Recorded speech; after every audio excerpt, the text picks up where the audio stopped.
Welcome to Nerd Sports. Let me get my camera set up. Today we're going to talk about the Book of Boba Fett. That's what we're talking about. It was awesome. We can cover that. We can cover that in the nerd portion of the show. You don't put Boba Fett in the back. You put him up front. You put Boba Fett up front. And guess what? This is our 30th episode. Well, to be fair,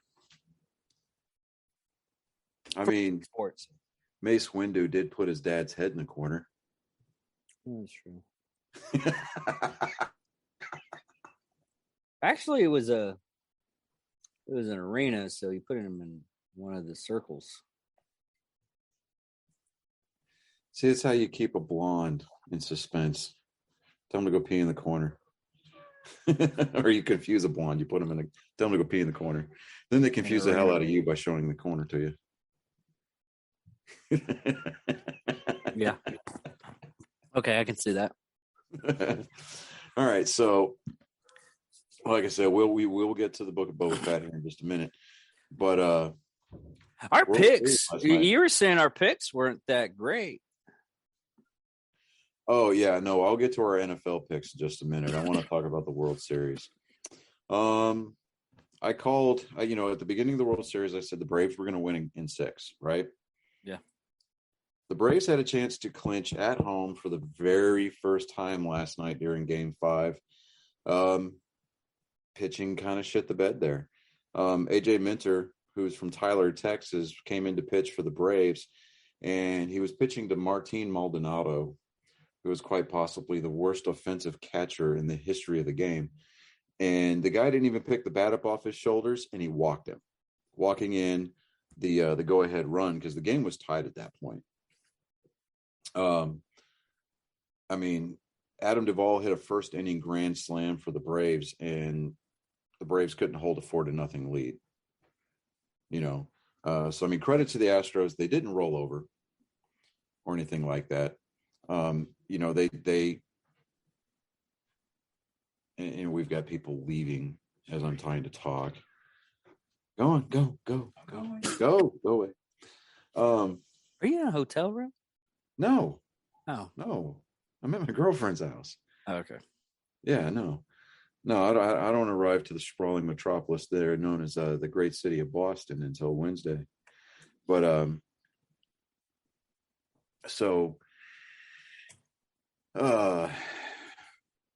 I mean, tip your hat to the Astros, man. I mean, they're facing elimination, and they didn't roll over when that grand slam got hit. So I mean, they kept chipping away, and they kept answering with runs, with 2 runs here, 2 runs there. There's a lot of people that are pissed off about the people doing the tomahawk chop. Yeah. Yeah, well, ESPN came out with an article about it today. I posted it to my personal Facebook page. ESPN can go do something very unsavory with itself because, you get that whole get woke, go broke kind of a mentality. Yeah.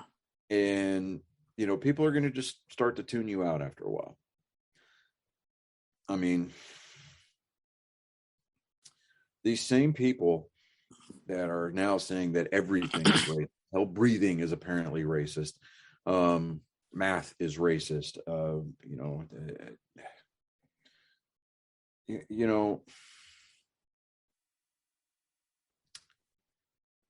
we need to get back to a time when people understood that you were just going to have to expect to get offended at some point by some means. And you have the ability in this country, hell, you have the ability in this world. It's just not exclusive to America, but you have the ability in this world to walk the hell away. Keep scrolling. You don't want to watch something, you don't want to hear something, change the channel. Hit mute on your TV. Hell, turn the volume on your radio down if you're watching or listening to the game on the radio. Do whatever it is that you need to do until said offensive activity is over, and then turn it back up, turn it back on, or just like I said, keep scrolling. And well, a lot of people haven't gotten that far only because of what's happened in the past. Well, a lot of people are like, "Oh, this is a new thing." It's not a new thing. It's been out there since, and I keep on repeating this. It's been out there since the 50s.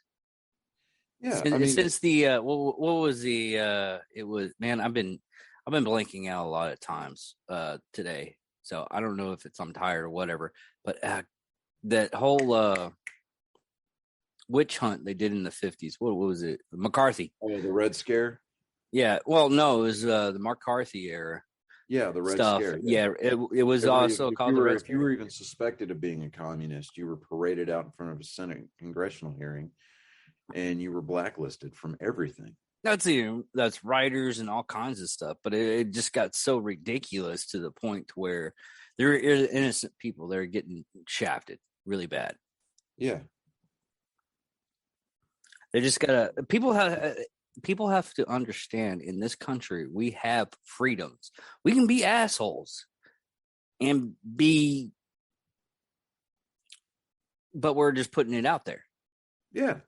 I mean, But we're voicing our opinion because we have the ability to do so. Thank you for the thanks to the First Amendment, which is protected by the Second. And people have the ability to express themselves any way that they want.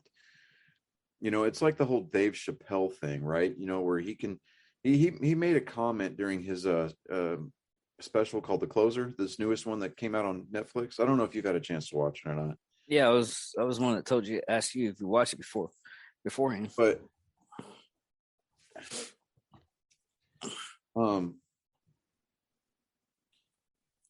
but I mean, he was talking about, he's like, you can make all kinds of racist jokes, but the second you cross the line, or the second you start making trans jokes, or jokes about the LGBTQ community, oh no, that's too much. And he's like, really? I mean, and I completely and totally agree with him. And at a certain point, we're going to have to start acknowledging this woke mentality as a mental disorder. Argue with me, fight me, change my mind, do whatever it is that you feel that you need to do. But me trying to tell somebody that humor comes in all forms and fashions doesn't make me a bigot, doesn't make me transphobic, doesn't make me homophobic. It doesn't make me it doesn't make me an Islamophobe. It doesn't make me a white supremacist. It doesn't make me anything except somebody with a twist, with a jacked up sense of humor. Yeah, like buying a clock from Iraq, and it goes backwards when you start it. Well, that would be an Afghanistan clock, but yeah, I get what you're talking about. Yeah, but anyways, but yeah, no, I mean, but seriously, I mean, Major League Baseball stepped on its for all intents and purposes, it stepped on its dick earlier this year when it tried to get it, enter itself into politics by removing the All-Star game from Atlanta because of its quote unquote racist voter protection laws. And now, because they're having to go into Atlanta for World Series play, and they potentially have to award the Commissioner's Trophy, hopefully tomorrow night, whenever Game 6 gets played here in Houston, which I am not going to that game because I just simply do not have the $250 for a ticket. Anyways, I'll get to that in a minute, but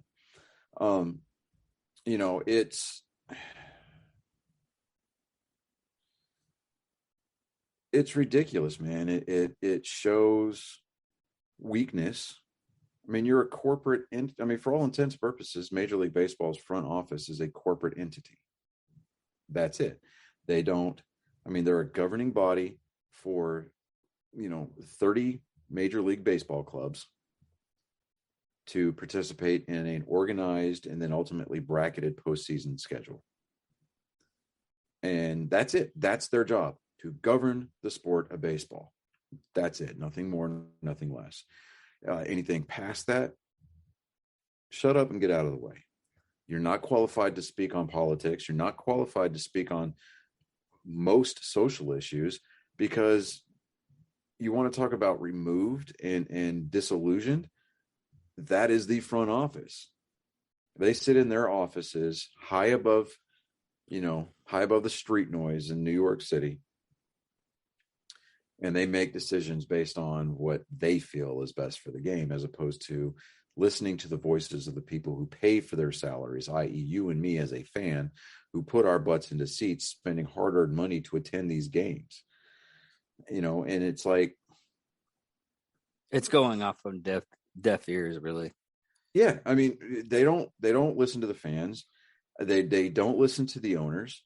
They don't listen to the players, and I mean, if they want to pay attention to stuff like that, they should pay attention to the NFL after that whole kneeling thing, where their popularity and their viewership dropped dramatically.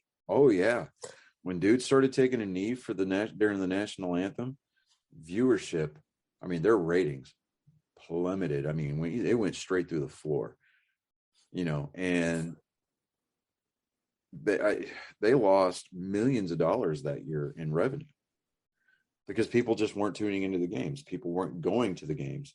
I mean, you still had your diehards, you still had your season ticket holders that were still attending the games in person, but people just they were tuning out the NFL because it's a sport. It's not a political platform. And we've made that argument before on our show. That, I mean, like when LeBron tries to interject his omnipotence upon the common masses here about how he's not just some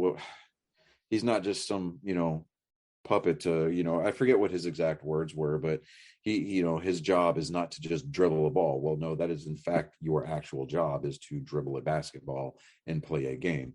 We don't want to hear your personal opinion that is shoved down our throats using your platform as an NBA player. We don't want to see Major League Baseball inject its opinions and views down our throats based on their platform as a governing body for the game of baseball. Just like we didn't want to hear about the NFL supporting these guys' rights to kneel for the national anthem. Yes, well, it is their right to do so. They are at their job. They are on the clock, and we pay their salaries. Yes, okay, the ownership or the owners pay their contracts. True. But where do you think the owners get that money from? They get it from merchandise sales. They get it from revenue generated from ticket sales. They get it from advertisers and sponsors. But those sponsors rely on us to get to the stadiums, and they rely on us to tune into those games, to see their ads, to buy their products, so that way they can afford to pay the NFL owners, so the NFL owners can in turn afford to pay these athletes. When I tune in to watch a game, I don't want to hear about somebody's political beliefs. I don't want to see somebody, espousing their social beliefs. You're there to play a game. You're there to play a game. If you want to sit there and create a second Twitter account or a second Facebook page that is not a verified account to espouse your personal beliefs, by all means, go ahead, because the internet is full of ignorant ass people on both sides of the aisle that talk out of their ass without verifying any facts. Exactly. I think that a lot of people would benefit from, us as a society doing our homework before we decided to write those checks that our hummingbird asses obviously can't afford to cash. So it's. I mean, to me, it's just flat out ignorant, but it takes away from the stage of the game. It takes away from the scope and the significance of these games, and regardless as to what somebody, for example, okay, so regardless as to what people may think or feel about the Houston Astros as an organization and the individual players that play for that team, they're putting up a hell of a fight against the Atlanta Braves. And by contrast, the Atlanta Braves, they are doing a remarkable job against the Astros. Because the Astros are going into this heavily favored. Because, they are a high octane offense. They're with the exception of maybe a couple of holes again, like Martin Maldonado, they're a great offense. Their pitching staff is loaded with people who have great stuff. So they're heavily favored against the 88 win Atlanta Braves. And the Braves are taking it to them. They still have a series lead, 3-2 going into tomorrow night for game 6. And, I think that Atlanta can put it away tomorrow night. And I think that they will. But, the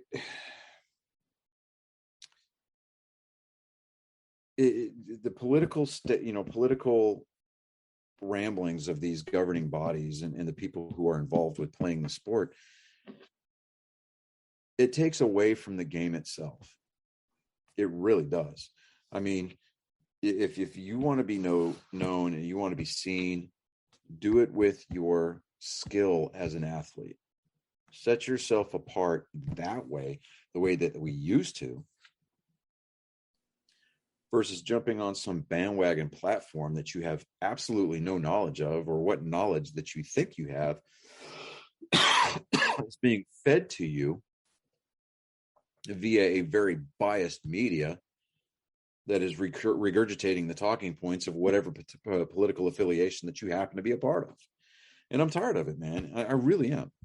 Is that going to keep me from tuning into the game? No. Why? Because I love the game of baseball.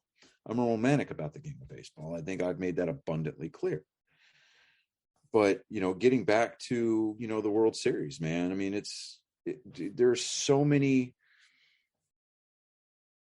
things going on within this series that it makes for great television. It really does. And, like last night, I was listening to Game 5 while I was on the road driving down here to Houston. And, I was listening to the Atlanta home broadcast, and and these guys are not homers by any stretch of the imagination. They were bagging on their team, especially whenever Dansby Swanson was making a critical error at shortstop.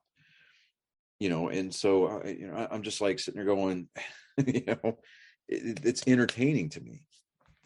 And, so I mean, but I love the fact that baseball kind of parallels itself on a daily basis, during the regular season, during the postseason. Like, for example, this day 5 years ago. Okay, well, 5 years ago Tuesday, so it would be 5 years ago tomorrow. Rajah Davis, who played for the Cleveland Indians back in 2016, they were playing the Cubs in the World Series. So they get to Game 7, right? And they're trailing in the 8th inning. And so it was great, because like he's sitting here facing Aroldis Chapman, who homeboy can throw 500, not 500. He can throw up to 105 mile an hour fastball, right? And I mean, they were up 6-4 with like 2 outs in the bottom of the 8th, and they were playing the game in Cleveland, so Cleveland was up to bat. And Aroldis Chapman comes up there, and he's throwing fastball after fastball after fastball. Rajah Davis, later when he was being interviewed about that at bat, he said, he said he kept fouling off all those fastballs, and it was just helping him dial in his timing. And he was sitting fastball all the way, and he absolutely unloaded on a ball and hit a 2-run home run out to left field. And, he was like, that's, I mean, it was one of those moments. It was one of those moments that you really started to realize that Aroldis Chapman is quite possibly one of the bigger choke artists in Major League Baseball. But I'm not a Chapman fan at all. I mean, the guy just, no. But you get those moments, where that defines a player's career, and they can go back and they have like team reunions or whatever like that, and they can talk about that moment. They can talk about what they were doing at that exact moment when that home run or that play happened. So I mean, Rajai Davis, he permanently endeared himself to Cleveland Indian fans. And yeah, I'm going to continue to call them the Cleveland Indians because, as you know, I'm sure you saw the article. I brought it up, I think, last week. There's a Cleveland roller derby based team that is called the Guardians, and they filed an injunctive lawsuit against the Cleveland Indians baseball team for trademark infringement. That's funny. So I'm rooting for this roller derby team to win that case. Because I mean, that's part of that woke mentality. It's like, oh, now all of a sudden we're offended by the name Indians. We're it's like, seriously? Next thing you know, the Kansas City Chiefs are going to change their name. And I mean, and I'm not saying that they will, but I'm just, I mean, where are we going to get to next? Somehow the Pittsburgh Steelers name is offensive because steel workers who worked during the 60s and 70s, who were all dying off of cancer from the carcinogens they were breathing in at the foundry plants, now all of a sudden want recognition, and they feel that the name Steelers is not doing it because the team blows. I mean, come on. Well, actually, that might actually happen. That was a long-winded way of getting a dig on the Pittsburgh Steelers, but that was a good joke, though.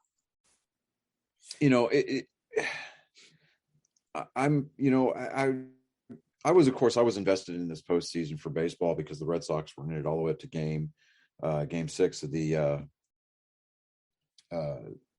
ALCS against the Astros. But, when the Atlanta Braves knocked off the Los Angeles Dodgers, the defending world champions, I'm like, I've got an underdog to root for in this World Series. And that's exactly what I'm doing. I'm invested in this entire, postseason. And am I worried about the potential lockout for, because of the collective bargaining agreement? Yeah, I am, because I'm worried about the health and the future of the sport that I love. But as of right now, I mean, I'm just focused on, enjoying the stage that is, that this game is being played on, and the stories that are involved with this World Series, just the events that are happening during the games. I'm absolutely loving it. And it's, it's just, as a fan, it's incredibly fun to watch. Yeah. But moving on, I want to touch on NASCAR real quick before we move into football, because football is going to take up a majority of our time here. Yeah, because there's a lot that happened this weekend. Yeah. So the race was in Martinsville, Virginia. And the trophy at Martinsville has become a grandfather clock, a legitimate grandfather clock. And this is the one trophy almost the whole year, next to the Harley the Harley Earl Harley Earl Trophy, the one that they give to the Daytona 500 winner. Mm-hmm. This is the one trophy for a singular race that drivers absolutely want. Right? I mean, some drivers go their entire careers without getting a win. Some guys go and they get multiple wins, but they never win at Martinsville. Dale Earnhardt Jr., it was like a couple of years before he eventually retired. He kept thinking, he kept going to these races with his dad, and his dad had like 4 or 5 of these things, right? And he was like, he's like, he wanted one so bad. And he kept thinking, he's like, I'm on the backside of my career. I'm starting to think I may never get one of these. And when he finally got one, man, I mean, he was just like, in his post-race interview, he's like, we are going to drink a lot of beer tonight. And that's exactly what they did. But this weekend, it's a playoff race. And it was actually the cutoff race before next week's championship race in Phoenix. So the championship 4 has been decided. So we know who's going to be racing for the championship next week in Phoenix, Arizona. But this week's race winner was not a championship contender. It's Alex Bowman. He drives the number 48 Ally Bank Camaro for Hendrick Motorsports, right? Okay. He was bounced out of the playoffs during the round of 12, and he ended up winning yesterday. But he did it. I mean, he raced clean for the most part all day long. And he got spun out by, he spun Denny Hamlin, who races the number 11 FedEx car for Joe Gibbs Racing, right? Well, this isn't the first time that Denny Hamlin has kind of shown his ass after a race. I mean, Bowman has 4 wins this season as opposed to Denny Hamlin's 2. And Bowman said he didn't want to crash anybody, and he hated the fact that he wrecked Hamlin. And Alex Bowman at one point during the race actually gave up the lead to Denny Hamlin, but then took it back, right?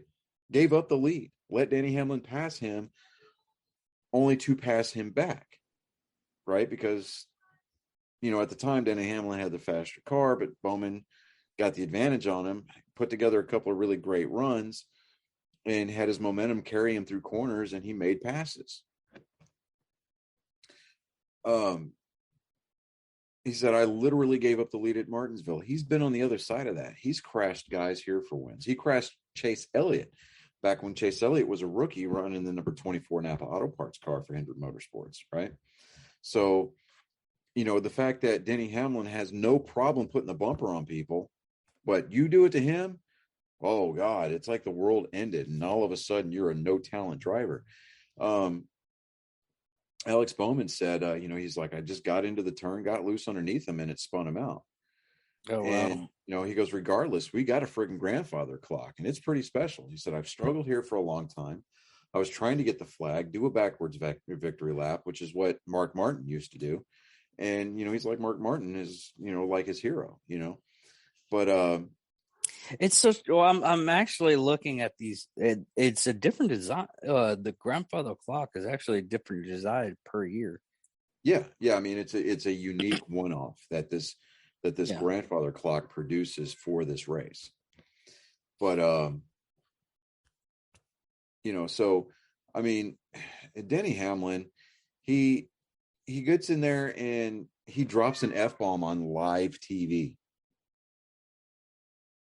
Oh, really? And he should. If he does not get punished for that, if he does not have points deducted, or, you know, because back in 2004, Dale Earnhardt Jr. put together a string of consecutive wins at Talladega Superspeedway. And when he won like his 3rd race in a row there, they were interviewing him in Victory Lane. He was like, he goes, man, that don't mean shit. My dad here won way more than that, but we're just going to enjoy this one. He dropped the word shit on live TV, and he got docked 25 championship points, which ultimately helped cost him the championship that year. But Denny Hamlin drops the F-bomb. He better have something done to him, you know, as far as points are concerned, because if not, boy, you want to talk about pissed off. People are going to be mad as hell, and they are going to hold NASCAR's front office and their director of competition they're going to hold their feet to the fire, and I will be one of those people. And it's got nothing to do with the fact that I'm not a Denny Hamlin fan. I just think that the guy, he's just the dude. His head barely fits in his helmet. His head is that big. I don't know anybody like and I'm not that. talking physically. I'm talking ego-wise. Yeah, I got you. They were interviewing Denny Hamlin after the race, and he's talking about Alex Bowman. He goes, he's a hack. He's an absolute hack. He gets his ass kicked by his teammates every week, and he's just fucking terrible. He said that. He said he's just terrible, and he sees one opportunity and he takes it. But obviously, he's got the fastest car every week and runs 10th, so he didn't want to race us there. But, you know, and it's like we had a good, clean race. I moved up as high as I could on the racetrack to give him all the room I could, and he still can't drive. Like, dude, this is not a good look for Denny Hamlin at all. You know, and every time you say his name, I keep on thinking of Down and Out. Might as well be, because when he talks like this, when he throws little fits like this, it makes him look just as trashy. It really does. I mean, it makes him look like that over 40 pot belly, you know, Fu Manchu goatee wearing, you know, mullet, greasy hair guy who is struggling to stay relevant. Yeah. You know, what was Danny McBride's character's name on that? Oh God, you would ask me that. It's been forever since I've watched that show. Hold on. I already have Google up. So, But like this, we got Kyle Larson, who's leading the world in wins this year with 9. Chase Elliott, with Martin Truex Jr. and Danny Hamlin, who are the championship 4 drivers. So it's down to 2 organizations. It's Hendrick Motorsports and Joe Gibbs Racing to race for the championship next Sunday at Phoenix Raceway. I'm thinking Hendrick Motorsports is going to take that home.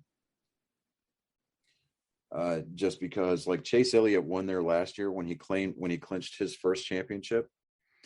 But Kyle Larson is on the hot streak of hot streaks right now. Like I said, 9 victories this year, leading the world in points. He should have a cushion like no other. The scenarios are going to play out.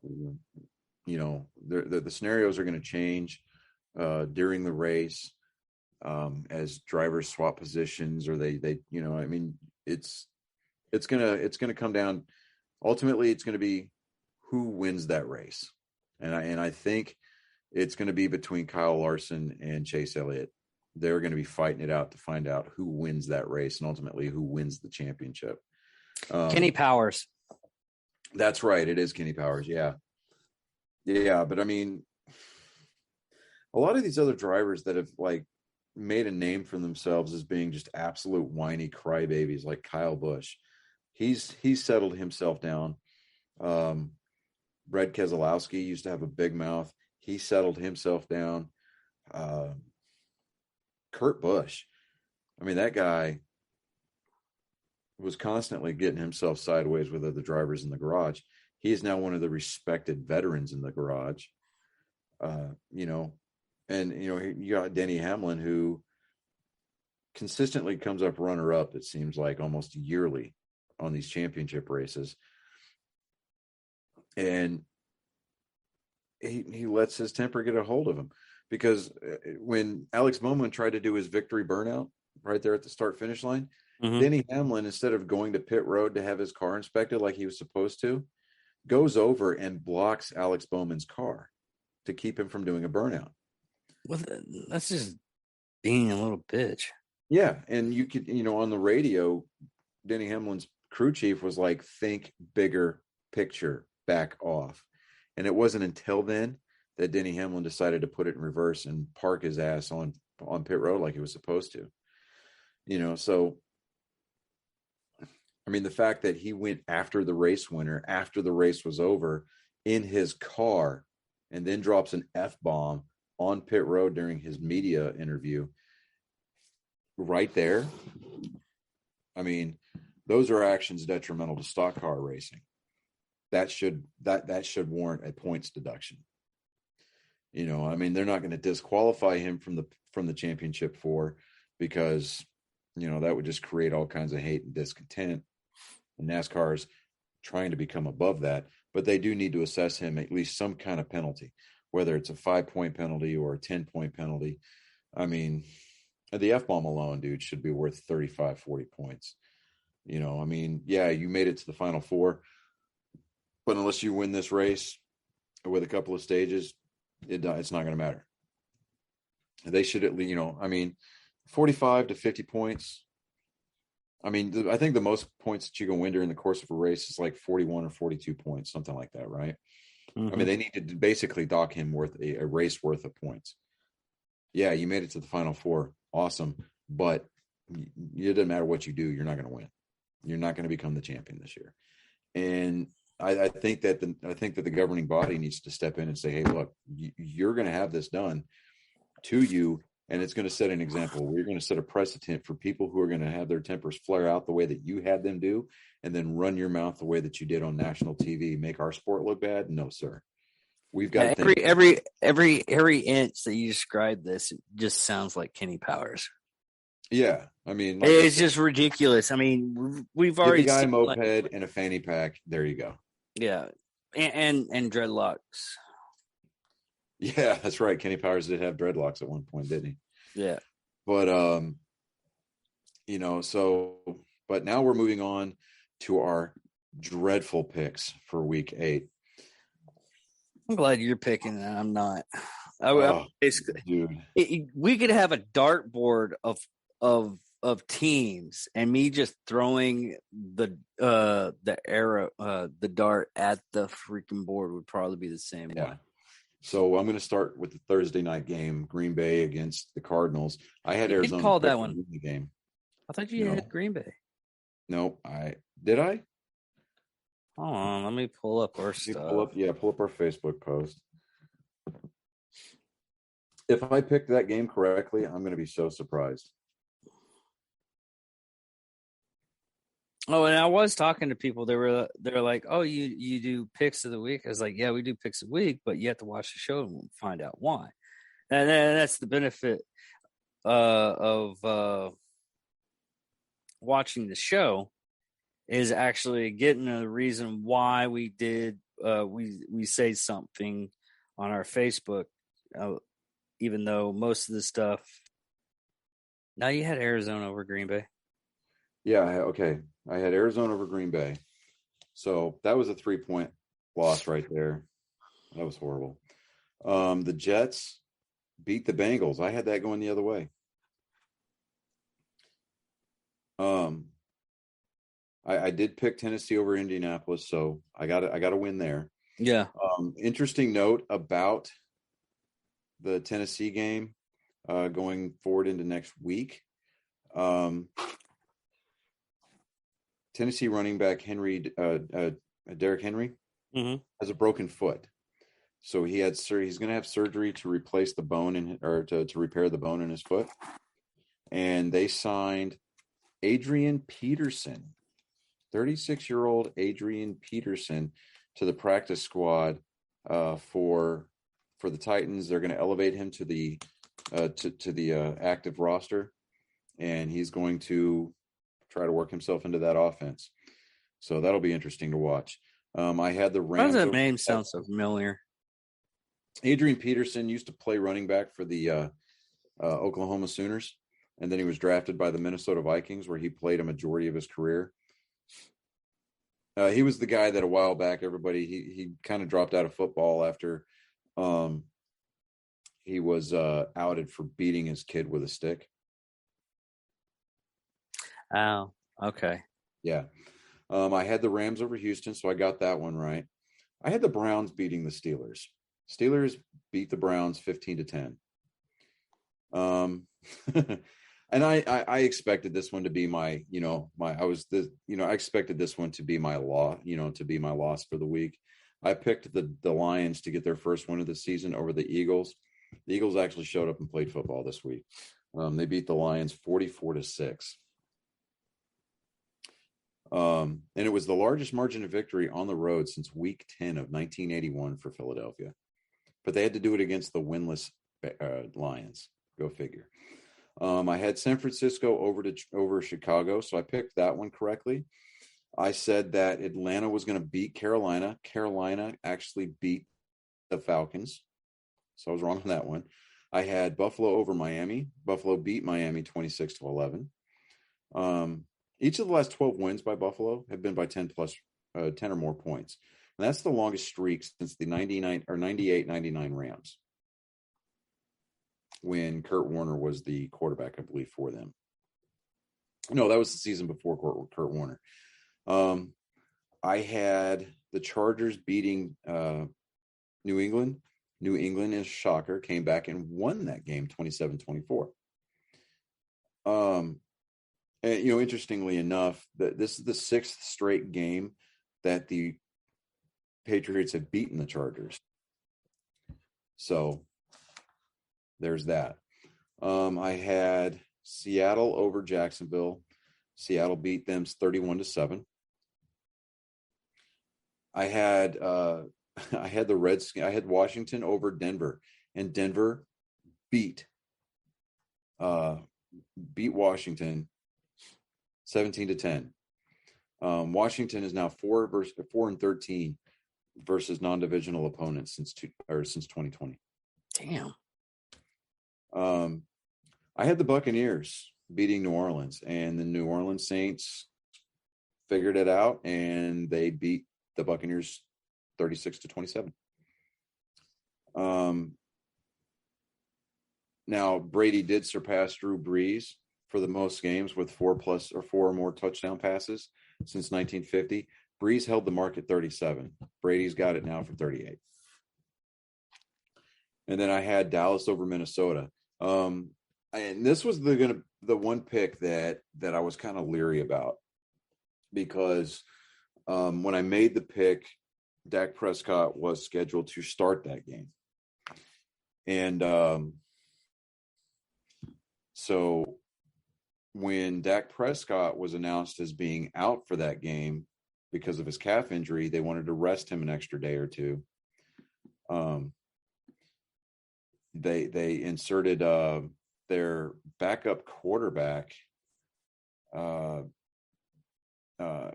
Copper Rush, I believe his name is. Let me look. No, I have it already up. Oh,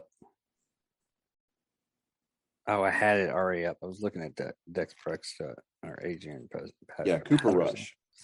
Cooper Rush went 24 of 40 for 325 yards with 2 touchdowns and 1 interception. And I mean, the Cowboys had to come back to win that game, but they ultimately beat them,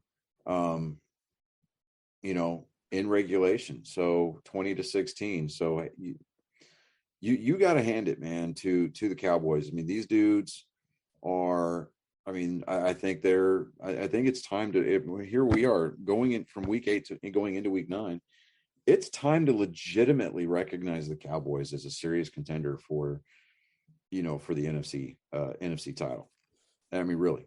Well, surprisingly, every time there's always been some kind of injury with the Cowboys.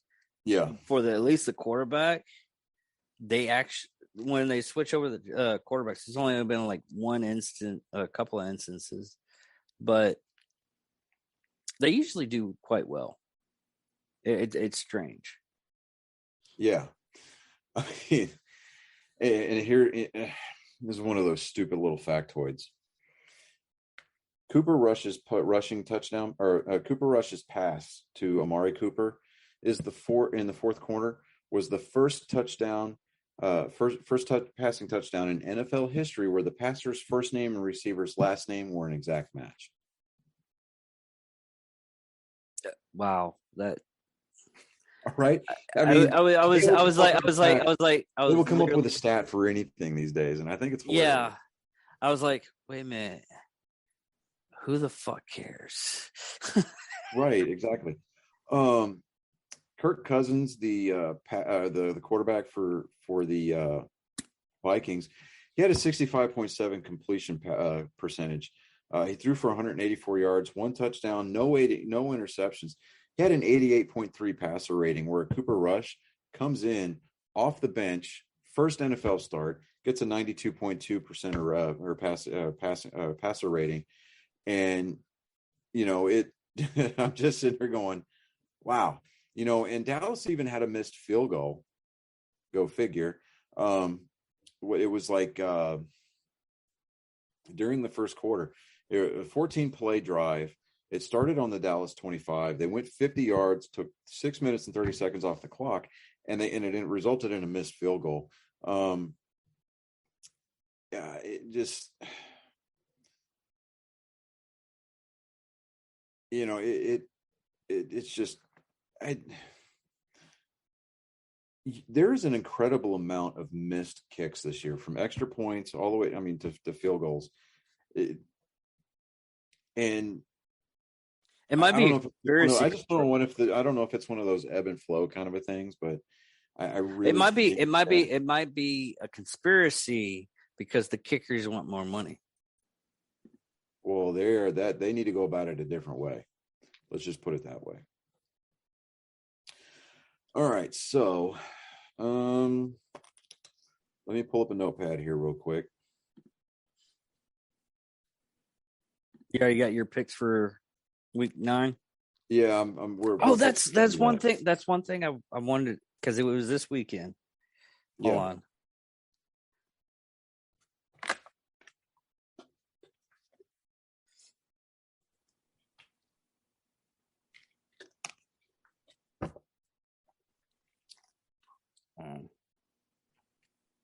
Oh no, it's upcoming weekend. Never mind. Damn it. The Army Air Force game. Yeah, it's this coming weekend. Yeah. Yeah, Army and Air Force at AT&T Stadium in Arlington. One, I'm going to be in Boston for that game. Damn it. I'm I'm going gonna to be be in in Fort Boston. Worth.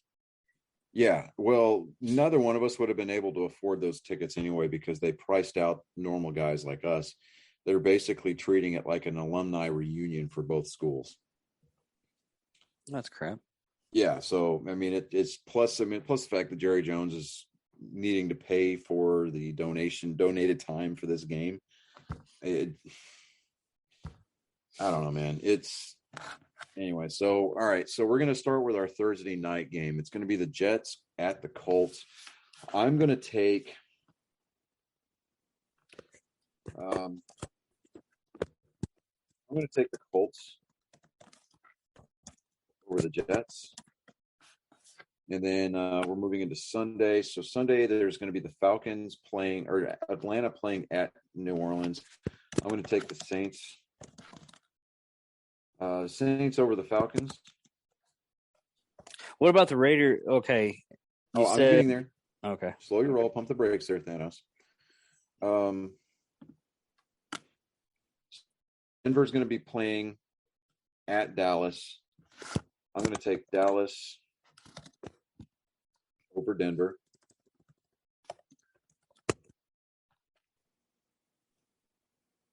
New England's going to be visiting Carolina to play the Panthers. With the Patriots coming off of their win the way that they did, that game's going to be a little evenly matched, but I think I'm going to take New England. I'll take New England over Carolina. What's really sad is I forgot today was Monday.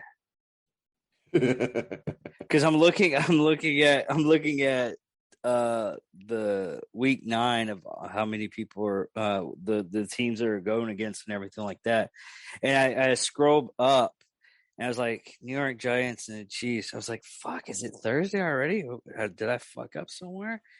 And then I'm like looking at quarter 1. I was like, wait a minute, today's Monday Night Football, you dumbass. Yeah. So the Vikings, who just came off of that heartbreaking loss to Dallas, they're going to be visiting Baltimore to play the Ravens. So I'm going to take. I actually been to a Baltimore Ravens game. I'm going to take the Ravens over the Vikings. And then we have the Battle of Ohio. Cleveland is going to be visiting Cincinnati. So it is the Browns versus the Bengals. I'm going to take the Bengals. Not the Browns this time? Huh? Not the Browns this time? Nope. I'm going to take the Bengals. They seem to have their shit together a little bit better than Cleveland does right now. Buffalo at Jacksonville. Jacksonville is going to continue to wallow in their mediocrity, and I'm just giving them a promotion by saying mediocrity. So I'm going to take Buffalo over Jacksonville. So if I could spell correctly. Thank you, spell checker. All right, there we go. The Houston Texans are going to be visiting the Miami Dolphins. Miami. Oh. I don't know. Miami might actually. I mean, they're both 1-7 right now.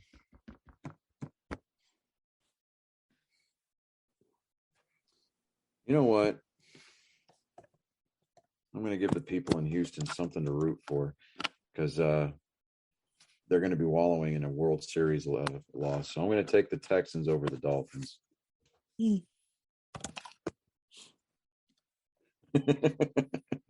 mean, dude, if not, dude, I mean, I'm talking about. I mean, because it's still relatively warm. It was pretty warm here today. It was 79 for a high here today. So, I mean, like, technically it's November. I could still go to the damn beach if I wanted to. Well, come Wednesday. Actually, Wednesday? Come tonight. It's supposed to be like. Catch me at the beach in New England right now. No, sir. Wow. No, that's not what I was saying. We're getting all that rain and everything next couple of days. Yeah, I mean, it's going to rain, but I'm saying today would have been nice enough. I could have gone to the beach and actually enjoyed myself. And no, not that way. Shut up.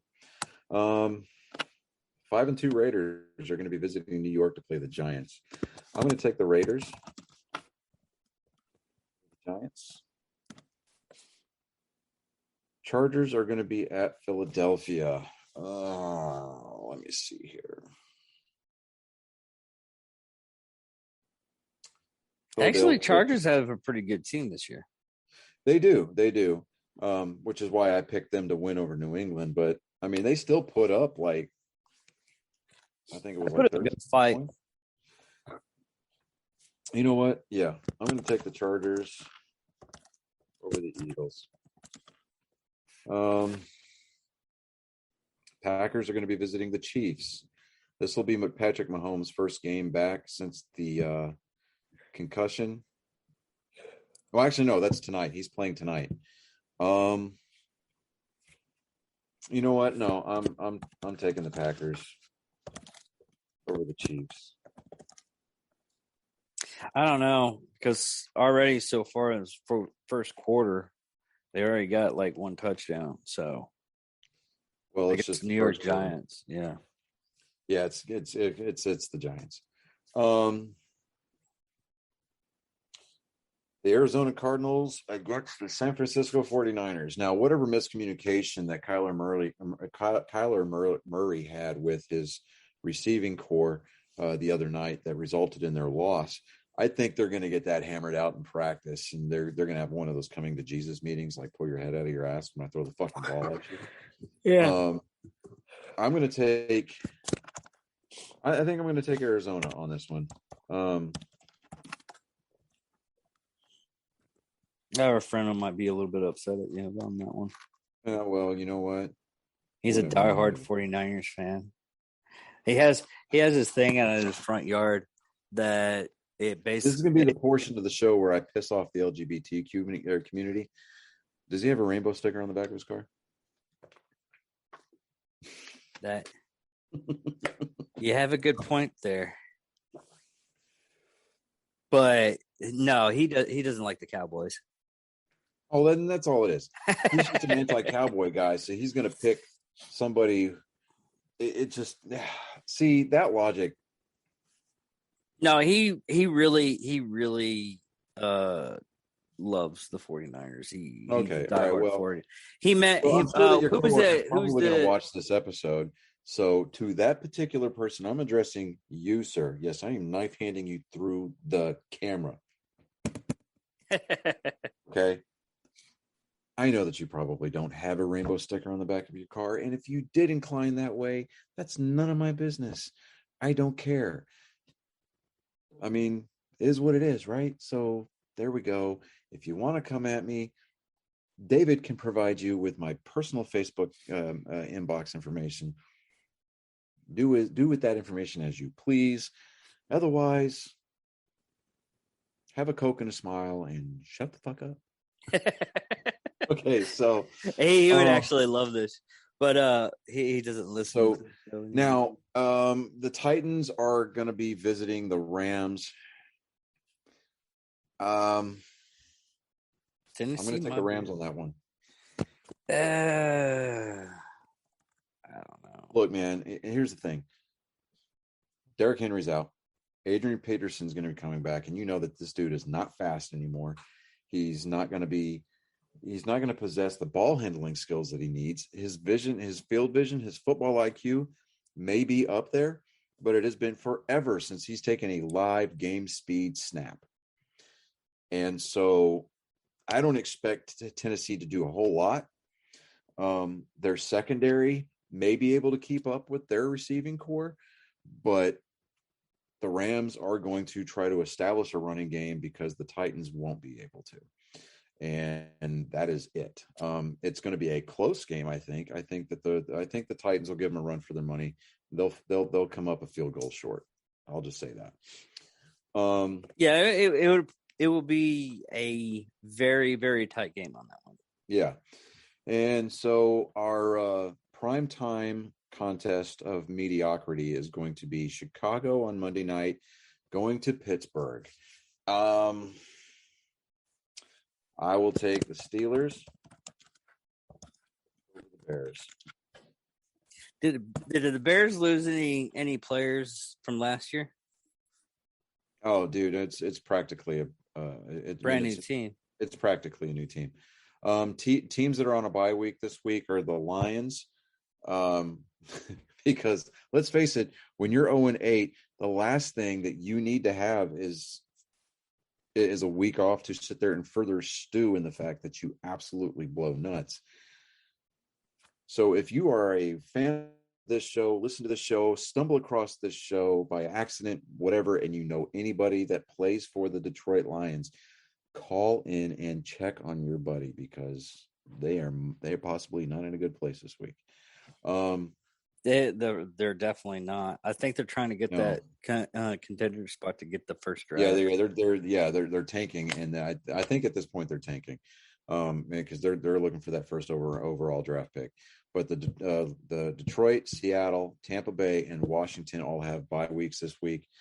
So, Tom Brady has an extra week to figure out the kinks in his game. But past that, those are the picks for the week. Let me go ahead. No.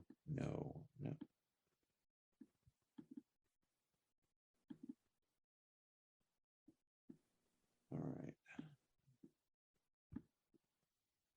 We're going to cut. Let me go over here. You know what? And I don't even want to talk about Logan Paul, because that dude just annoys the shit out of me.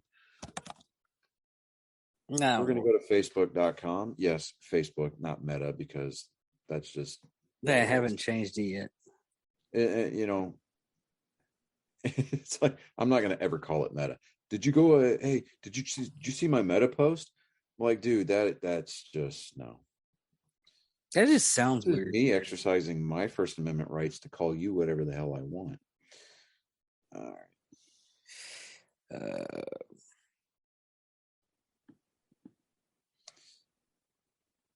Let's see here.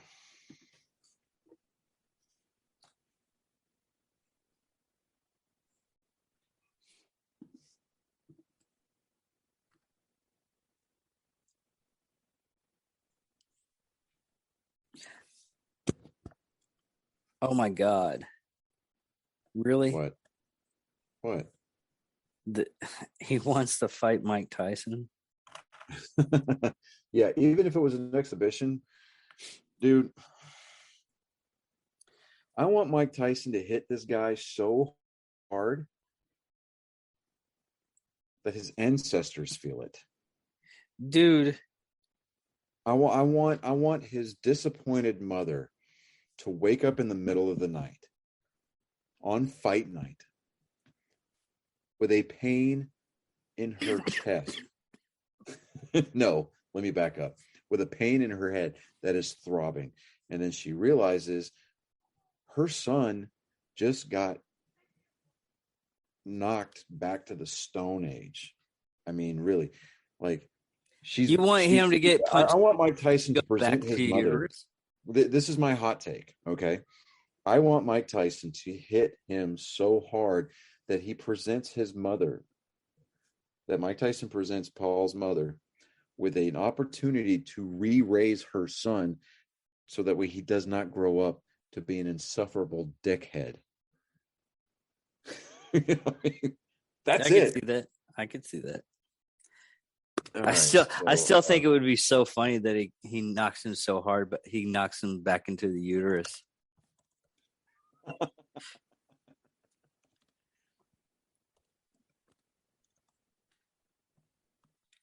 All right, so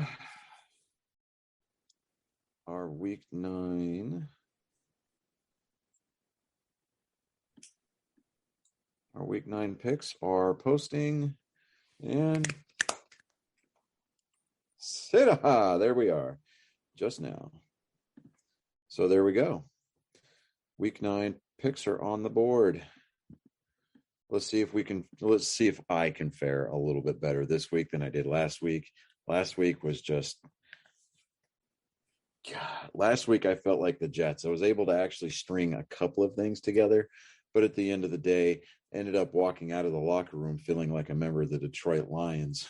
Like I walked into it going, it's like Vincent Vega, John Travolta's character from Pulp Fiction, where he's like, yeah. So yeah, there's that whole thing there. But tomorrow we are going to, my girlfriend and I, we're going to go get a hotel room in Pearland because we're flying out of Hobby International Airport. And our flight leaves at like 6 a.m. on Wednesday. We've got a layover in Baltimore, and then we're gonna head on, continue on to Logan Airport. Well, hopefully you don't have that bad of a trip. The groom was having a bad for knockbacks. Of course, really? What were you flying with? Southwest. Don't put that evil on me, Ricky Bobby. I'm not trying to put that evil on you, man. It's what's happening right now. There's a lot of layovers. Yeah, we intentionally had layovers built into our itinerary. Oh, okay. You might not have the direct flights, nonstop flights are ridiculously expensive right now. But so on my Facebook page, I saw this amazing T-shirt today. And it said, "Tacos are better than pumpkin spice. Fight me." So I took that, I plagiarized the shit out of it, and I put it on my Facebook page. Mm-hmm. And dude, I am getting all kinds of one person, both are awesome, and I'm like, okay. One person goes tacos. I'm getting another one of those, like the Carrie Ella's gif where he's like, that one. I'm getting one person saying totally. And these are white girls saying this. I'm like, yes, white girls who are rebelling against the pumpkin spice overlords. It's like Dune, where like, he who controls the spice controls the universe. Yeah. So, but we haven't talked. I'm getting a Team Skelton, response on my post. It's great. Man, I went to Joey's today. I tried to have some of their barbacoa. Yeah, dude, for a Mexican restaurant, their best thing is just the breakfast. Their barbacoa has no flavor into it, man. I mean, that one roach coach and Justin that we went to. Yeah, that was good barbacoa. This place, it's so dry, has no taste to it. They're just like, oh, we'll just make barbacoa, but we won't put any flavor into it. These white people won't know any difference. I was like, and someone came up to me. Huh? I want to bring something up real quick. All right, so every year during the postseason, specifically during the World Series, they take time during the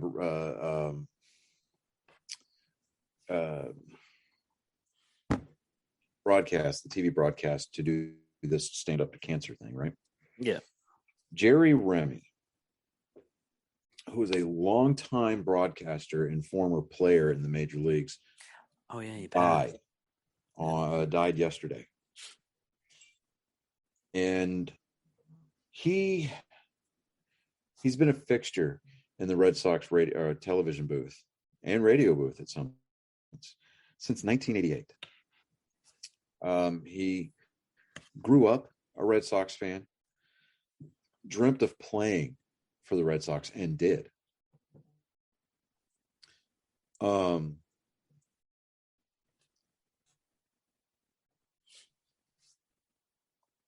I mean, he was a great player, great broadcaster, and he was a friend to hundreds, thousands of people.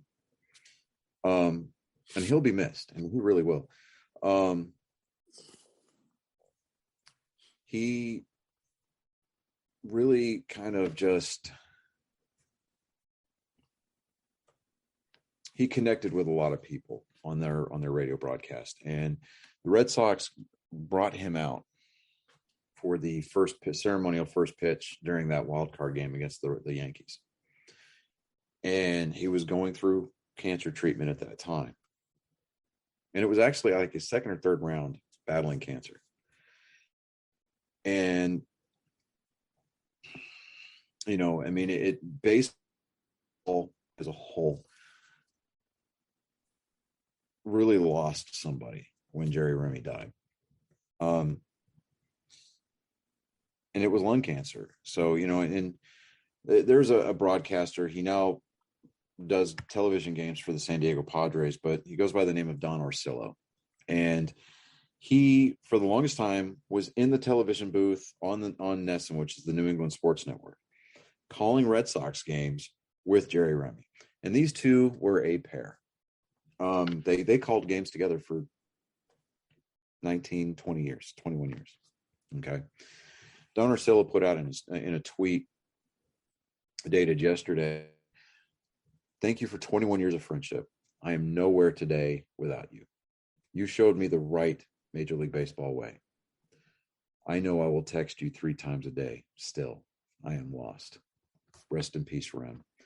And Dennis Eckersley, who is in the NESN booth now, because he was filling in for Jerry Remy, says, "Red Sox Nation has lost a beloved icon. I lost a longtime friend, teammate, and broadcast partner. He'll be remembered for his passion for the Red Sox. I will miss him for his most infectious laugh. And Fenway Park will never be the same." The Red Sox, their Twitter account, put out, "This weekend we lost our beloved Jerry Remy, a former player, broadcaster, and Red Sox Hall of Famer and friend.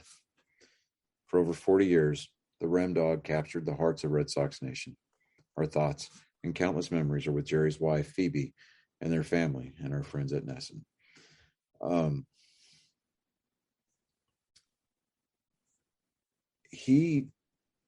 This guy,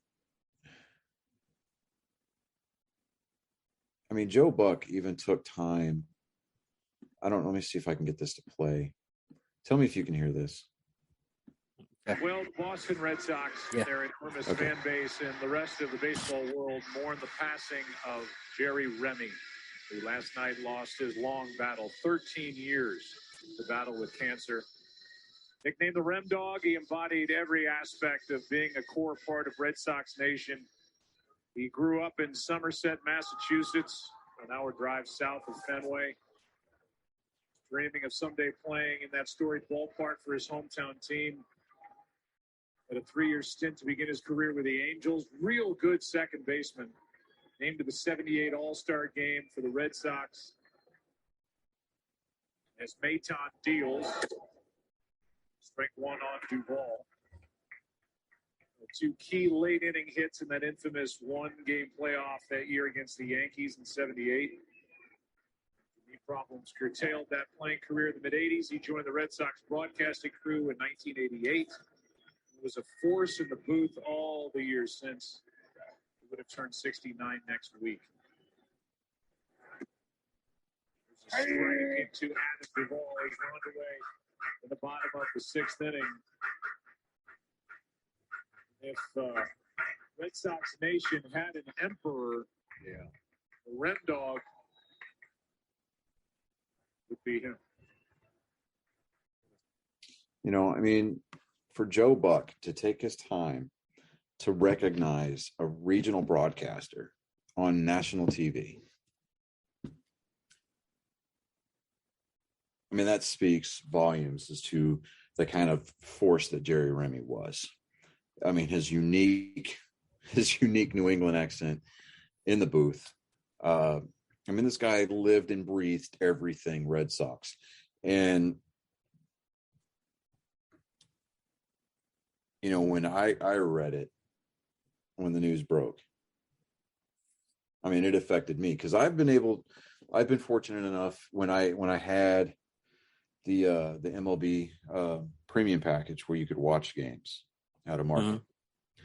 I was able to watch the Red Sox home broadcast on NESN and loved it. Loved listening to Don Orsillo.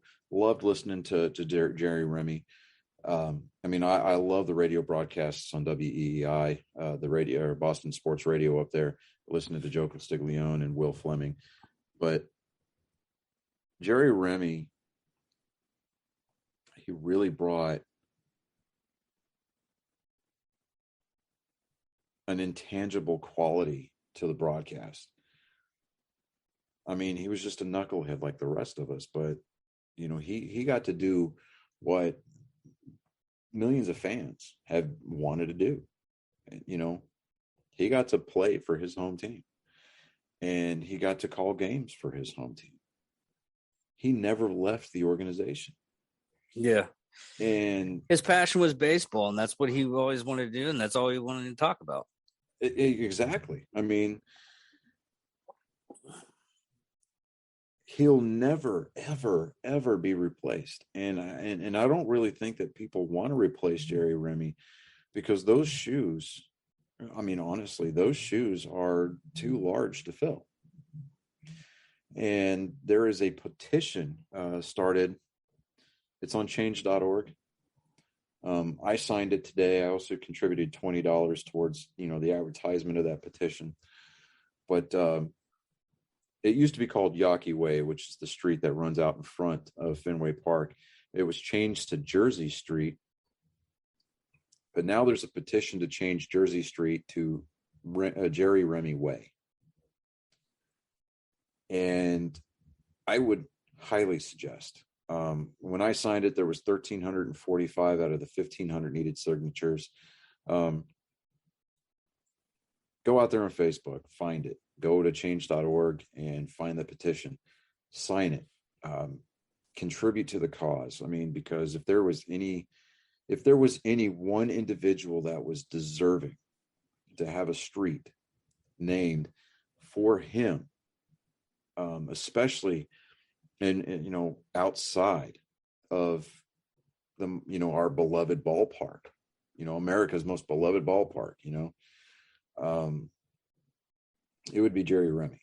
And, you know, Joe Buck, as much as I can't stand the guy, he nailed it on the head. I mean, when he said that if Red Sox Nation were to have an emperor, the Rem Dog would be it. And,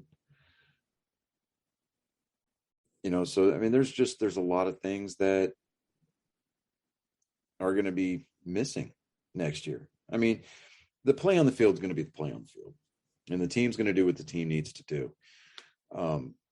Personnel are going to change, come and go, you know, what's that? But it's going to be that voice coming into your living room, coming into your bars, you know, whatever it is that you happen to be watching that broadcast. For a lot of people like me, for Joe, you know, like for me, I traditionally like to listen to the radio broadcast just simply due to the fact that, you know, I don't have the premium package. So I listen to the games, because listening to games on the radio to me is a little bit more nostalgic, and it's a little bit more of an intimate kind of a thing, because you have to focus on what's going on, versus watching the games on TV where you can kind of tune it out and still get a bigger picture. Yeah. I look at Joe Castiglione as kind of like an unofficial member of my family 6 to 7 months out of the year, depending on how long a playoff run runs, you know, how the playoff run lasts for the Red Sox season. For a lot of people that exclusively watch the games on TV, they're going to be missing that voice, that candor, that humor, that unique laugh that Jerry Remy brought to the booth. He brought to the games. He brought to a lot of people's families, their homes, and he made those games, a lot of those games that came out on the wrong end, like they were blowouts and the Red Sox were just getting worn out. He made those games tolerable to watch because people were tuning in for the Rem Dog. And now that we don't have him anymore, you know, people are going to wonder, who are we going to replace him with? Who's going to try to fill those shoes? And whoever it is that gets offered that position, they have to recognize, I mean, they have to. I mean, this is a necessity at this point. They have to be able to recognize the size of the shoes that they are having to fill. And they need to pay homage to Jerry Remy. And it's not that we're elevating this guy to like deity status or anything like that. I mean, he was, like I said, he was a knucklehead like the rest of us. He just got to live a very blessed life, doing what he loved with the game that he loved for the team that he loved. But whoever attempts to fill that role, they're going to have to bring their game every night. For 162 games, they're going to have to bring their A game. And, you know, there's that, what is that old cliche is like, often imitated, never duplicated.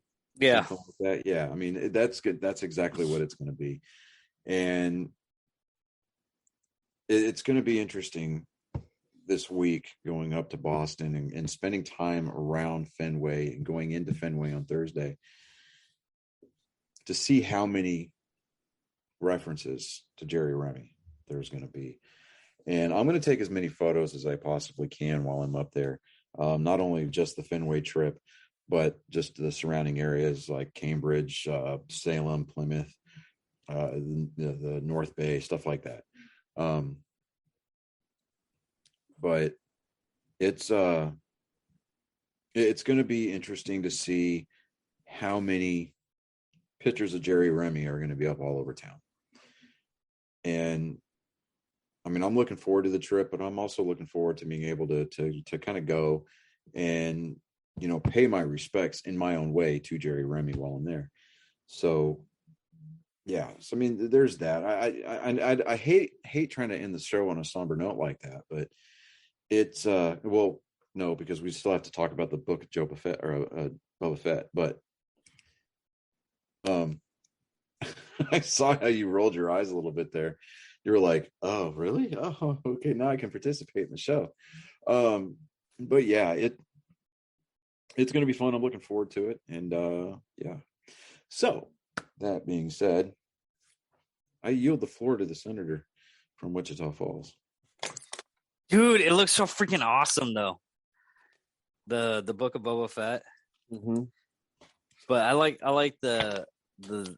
I'm kind of wondering how the twist is going to be on it, because he was like, I know it's going to be something to the fact of he says he's like, Jabba ruled by fear, and I'm going to rule by respect, and it's going to, at the end of the whole series, it's going to flip, and he's like, no, he's going to rule by fear. Well, I think it's going to be like, you're either going to respect me or you're going to fear me. You know, kind of a situation. He's going to give the people an opportunity to respect him, but I think he's going to put a lot of people down. Yeah. I mean, Ming-Hua's character, she was like, you know, there, you know, some of those captains or whatever, the different clans, or some of the higher up people are sitting around that table, and she was like, Jabba wouldn't have talked to you. He would have fed you to his menagerie. And they were all looking around like, she has a point. You know, it's like this guy wants to know our opinion. Oh, he only wants to know our opinion so he can trash it down. Oh, okay. Well, at least I'm not dead. But I mean, I just saw that meme you sent.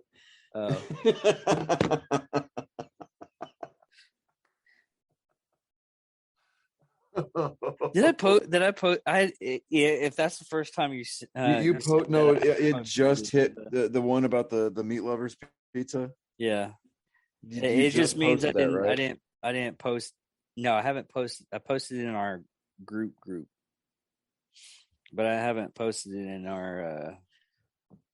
Oh man, Oh, okay. Yeah, that is going to be great. It comes out December 19th or something like that? 29th. Yeah, December 29th. Yeah, December 29th. That's going to be cool. I'm looking forward to that. Hawkeye actually comes out this month. So there's actually this week, and Eternals comes out, and then so when I get back, I've got my boys next weekend, so I've got a lot of Marvel coming up next week. Yeah, so I think it's the 16th. I'm not sure. I know the Eternals comes out. Not that the Rotten Tomato, not that the Rotten Tomatoes ratings matters for anything, but the Eternals has gotten just a completely crap review by Rotten Tomatoes. Really? Yeah. I guess Marvel Disney had all this certified fresh streak going with their Marvel movies. I guess Disney kind of didn't pay them. You know, that was actually true. Is for a while Disney was actually paying Rotten Tomatoes to give them good reviews. Hold on, my dad's calling. Hold on just a second. All right. Hello. Hey.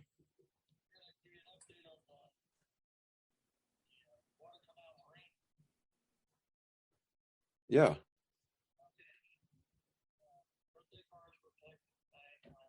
Okay.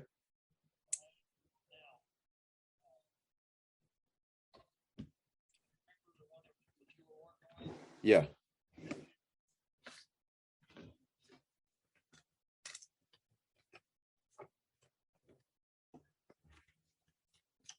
What his dad is talking about is what we posted on our Facebook, what I posted on a lot of other of my groups that I've actually had was let me get this up. Hey, right now I'm recording an episode of the podcast. I'm going to put you on speakerphone. Can you go ahead and repeat that part about the Commandant of the Marine Corps? All right, hold on a second. All right, so the situation with the Marine Corps, our Marine vet from Mr. Wolford. Mr. Wolford, yeah. So my dad went to the American Legion post meeting tonight. He has an update about that. Go ahead, Dad. Okay. The nephew got in contact with the Commandant of the Marine Corps' office, and there'll be a letter of commendation signed by the Marine Corps, by the Commandant of the Marine Corps, going to Mr. Wolford here in the next few days, take to his uncle. Now, he also got a commendation and a flag from Governor Abbott's office, because his uncle is a native-born Texan. Awesome. And not to be outdone by the governor of Texas, Senator Ted Cruz is an accommodation and a flag. Then they got a hold of the city of Escondido, where his uncle lives. The mayor of Escondido is a full-bird retired Marine colonel. He's going to have a neighborhood parade in front of this guy's house to honor him.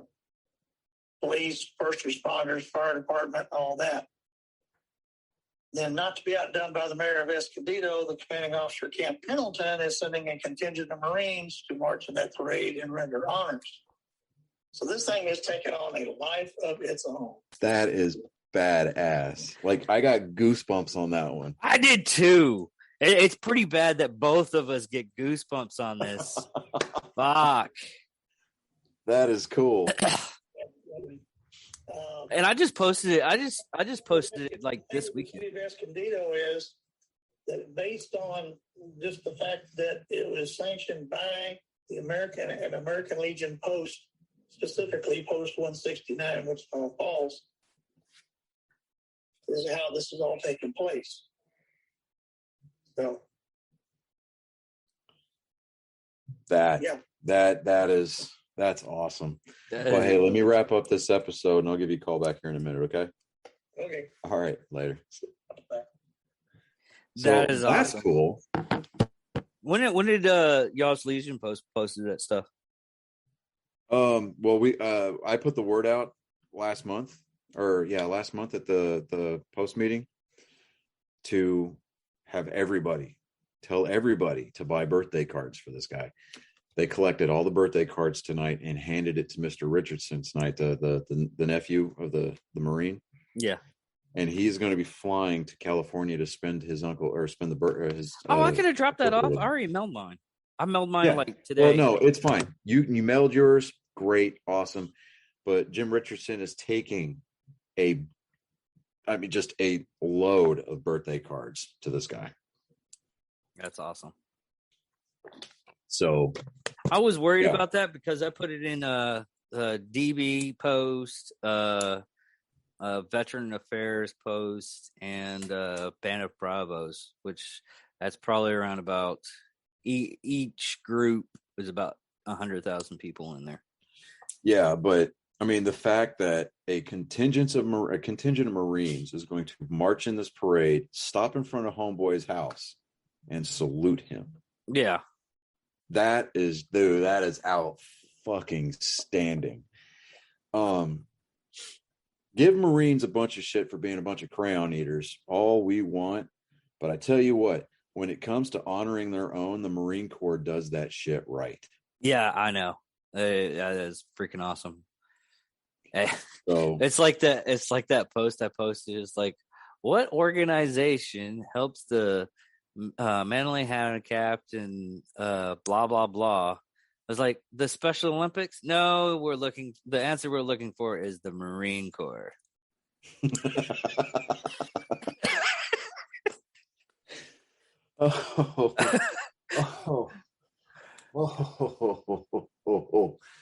I forgot. I forget where I was. We were, I think it was at work, actually. And one of the places that we had to go do a job at, the guy was a Marine. Yeah. And he had absolutely zero clue that I was a veteran. And so when he was like, yeah, I was in the Marine Corps, I said, what's your favorite crayon? What's your favorite flavor? And he looks at me and he goes, Blue, how did you know to ask me that? And I was like, Army grunt. He goes, fucking Army. I was like, yes. So I mean, it's just it just absolutely, I mean, from top to bottom, good for Mr. Wolford. I mean, absolutely. I'm so happy that we were a part of this. Yeah. And when I get back from Boston, I am going to get a hold of his granddaughter, and I'm going to seriously, I'm not going to wear her out, but I am going to reach out to her and be like, hey, so that way you and I have time to get our questions put together, so that way we can give her our questions so she can get him prepped to do an interview, because I really feel like we need to give him a stage. Yeah. To tell at least a part of his story, because we could even use this as our parting shot for the episode. But you and I, both being veterans, we understand that people within our community, we have a very unique perspective on American history because we were a part of it. Yeah. And I mean, when 9/11 happened, we were the people that went overseas. Well, I know that. Right. You didn't get the chance to. But we have an oral history that needs to be passed down. There's some way, shape, form, or fashion needs to be recorded and preserved for prosperity. Because if we leave it up to the knuckleheads that write our textbooks, I've already seen that. They'll classify the United States military and as a fascist group. I mean, I don't. The way that things are going in our country nowadays, I would not put it past that to happen. I'll send you a video. I gotta find it again. But there was an episode of Babylon 5 to where I'm rewatching that on Netflix, by the way. I think it's the last episode, I think, of season 4 or season 3. I'm not really. Whatever they did, the Shadow War. Yeah. It had to been season 4. Yeah. But because that's when the writing got really good. Yeah. And then they dropped the ball at the they pulled a Game of Thrones. Yeah. Yeah. Well, Game of Thrones pulled a Babylon 5. Let's just put it that way. Yeah, there you go. It's funny because you go back and like you watch the pilot and you watch all the CGI and computer animation crap. Oh God, it was so crap. You were like, oh my God, this was state of the art back in the day. Because I remember watching that show when it first came out going, that looks so lifelike. And now I'm looking at it like the Nintendo 64 had better fucking graphics. Yeah. And also like, wow. the fact of what was really interesting, that was actually the first show to where it went to the point where if you missed an episode on one of the seasons, you didn't get a lot of it. Yeah. Because there was a couple of episodes that went back to the beginning of the first season. It was all one big loop. Yeah. I mean, it really focused, it really put a premium on writing. Yeah. And I would love to see that show get not necessarily rebooted, but continued, Well, they tried to continue with, they've done a couple of direct to TV movies. Yeah. Where they revisited Babylon 5 and everything like that. And they weren't as good. Like, what was it? Crusade? Yeah. Well, I know now, like there's some Facebook groups, there's some Facebook pages out there where there are people who have leaked that they have signed on to a project involving the continuation of the story. And it's supposed to be like either a Netflix or a Hulu original. I hope they drop that Crusade. Like they retcon it. Yeah, because it was really weird. It's like, oh, Earth is now a quarantined planet because of this. I'm like, what the fuck are you doing? Yeah. I mean, you couldn't come up with anything better? I know this is TNT back in the 90s, but Jesus. I mean, they did the whole That's right. That Mortal Kombat. TNT. That's right. That's right. And in that same time frame in the 90s, they did that whole Mortal Kombat TV show. Oh God, that was horrible. That was free. I tried to watch, and this is coming from a kid that loved Mortal Kombat, and I tried to watch it. And I was like, "What is this crap?" Right. Exactly. I could go out and find me a hobo and have him throw shit in my eyes, and probably be basically the same thing. You gotta admit that was a good one. It was. I mean, it would be like I don't know, for some of our younger crowd, it would be like growing up watching Dragon Ball Z and then trying to suffer through the live action movie. Yeah. Speaking of live action, I am looking forward to Cowboy Bebop coming out on the 19th. Is it the 19th? Yeah, it is the 19th. It is. Man, there's a lot of good movies coming out for this Christmas. That's another thing. Because the 16th, the 16th or 18th. Yeah, and then Thanksgiving we've got Ghostbusters Afterlife. No, that's the 16th to 18th. Yeah, one of those dates. Yeah, right. Forget. Yeah. Anyway, so the month of November is going to be big. I know.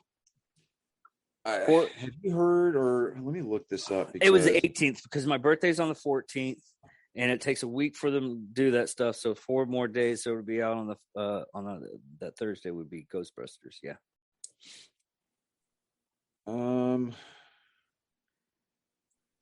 I'm trying to find out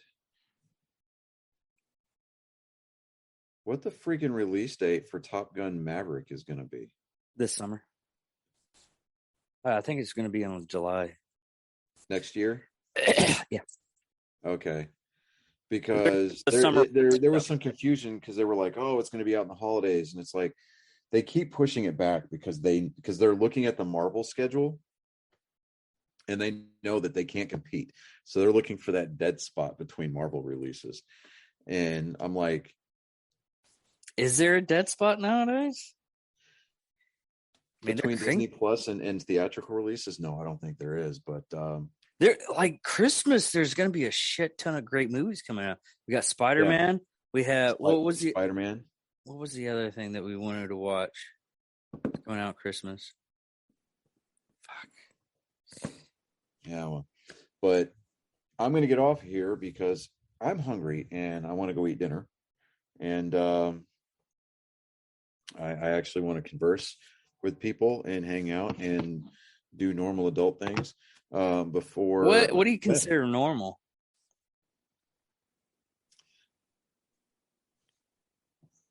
For people who have a love life. How about that? Fuck. See, I didn't want to say that. I didn't want to do that to you, man. You're fucking loser. You made me do that to you. You know what? I can do the same. You made me do that. I can do the same thing. All I have to do is go to the bathroom, and it only takes me about 5 minutes. You know what? Just right here, choke yourself, man. God, no, don't. I think it's. That would just make it weird because you would just, erotic. It's only weird if I look at you in the eyes when I do it. It's only gay. It's not gay if it's the TSA, dude. That's what I'm just saying. Yeah. No, I guess Spider-Man Grunt Style came out with that, or was that Ranger Up? I think it was Grunt Style came out with Aquaman. That's right. Aquaman. Yeah, Aquaman too. But yeah, I'm gonna go ahead and cut this out and yep. But yeah, make sure to give our Facebook post a check out, a look for our week 9 picks. I will scour the internet, as I'm sure you will as well, for news articles pertaining to Mr. Wolford's birthday celebration. November 10th is going to be the Marine Corps birthday, so let's give our crayon-eating brethren their day. Army versus Air Force this weekend. Go Army, beat Air Force. I don't know why you would say that.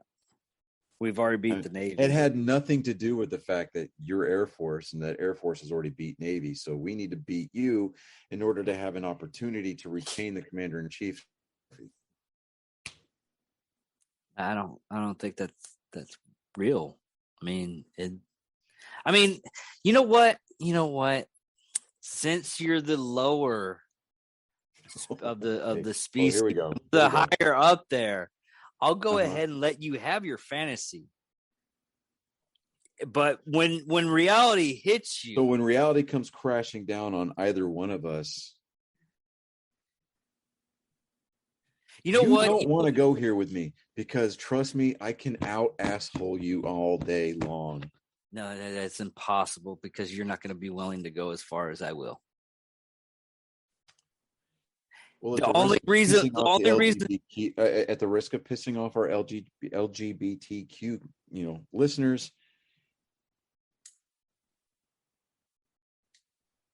man, you don't want to open that Pandora's box. Anyways, maybe we should do a gentleman bet for next week. Okay, I'm listening. Okay.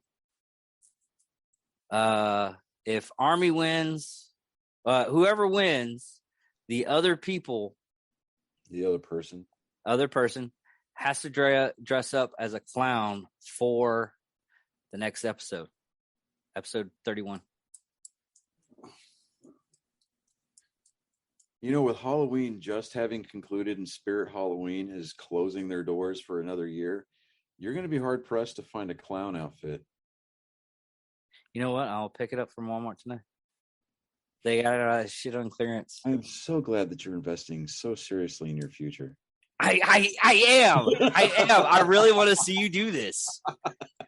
I want to put the makeup on you. Oh, no. No, that's not happening, bro. Yeah, okay, sure, fine. All right. Okay. Because the Army is actually running an actual offense, has a way better Air Force. The Air Force just happens to have uniforms that look shiny, but you know what? Whatever. Oh, so rainbow or just straight red? You know what, dude? You're the one that's going to be wearing it. So I don't think I could get a wig because when I went up to Walmart on Sunday, I went to go pick up my allergy medicine. Or no, I went up there Saturday. It was like slim picking to begin with. You might want to check Party City. That's right. That's right. We still have Party City. So, okay. Just do us a favor. When you leave the studio in your clown outfit, do not walk around the neighborhood because you will have the cops called on you. Quite possibly, yes. And I'm just saying makeup and everything. But I'm David Dickerman. Man. I'm Johnny Skelton. And thank you for watching Nerd Sports, episode 30. We made it this far. Oh, yeah. Keep it classy, San Diego. Yep.